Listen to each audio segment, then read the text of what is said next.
Daily. Taste the Daily.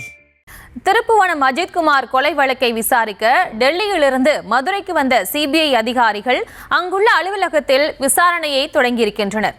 இது தொடர்பான விவரங்களோடு இணைகிறார் எமது செய்தியாளர் மகேஷ். மகேஷ், வணக்கம். எத்தனை அதிகாரிகள் விசாரிப்பதற்காக வந்திருக்கிறார்கள்? மேலும் விவரம்.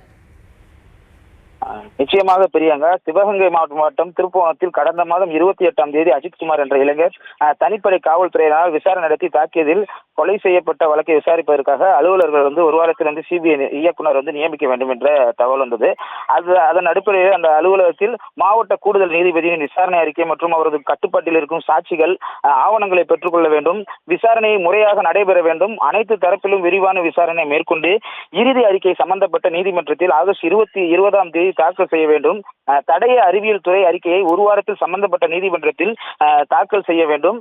மதுரை சிவகங்கை மாவட்ட நிர்வாகம் மற்றும் காவல்துறை தரப்பில் சிபிஐ விசாரணை அலுவலர்களுக்கான வாகன வசதி உள்ளிட்ட அனைத்து வசதிகளையும் செய்து தர வேண்டும். சாட்சிகளுக்கு போதிய பாதுகாப்பு வழங்கப்படுவதை தமிழக அரசு உறுதி செய்ய வேண்டும் என உயர்நீதிமன்ற மதுரை அமர்வு உத்தரவிட்டது. இந்த நிலையில் திருப்புவனத்தில் அஜித்குமார் வழக்கை விசாரணை நடத்துவதற்காக டெல்லியிலிருந்து டிஎஸ்பி மோஹித்குமார் தலைமையிலான சிபிஐ அதிகாரிகள் டெல்லியில் இருந்து மதுரை வந்தடைந்த நிலையில் விசாரணையை தொடங்கியுள்ளனர். மதுரையில் உள்ள சிபிஐ அலுவலகத்தில் உள்ள சிபிஐ அதிகாரிகளும் அலுவலர்களும் வருகை தந்துள்ளனர்.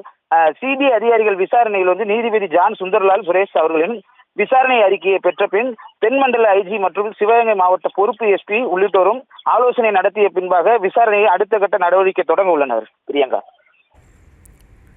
விவரங்களுக்கு நன்றி மகேஷ். Taste the Daily.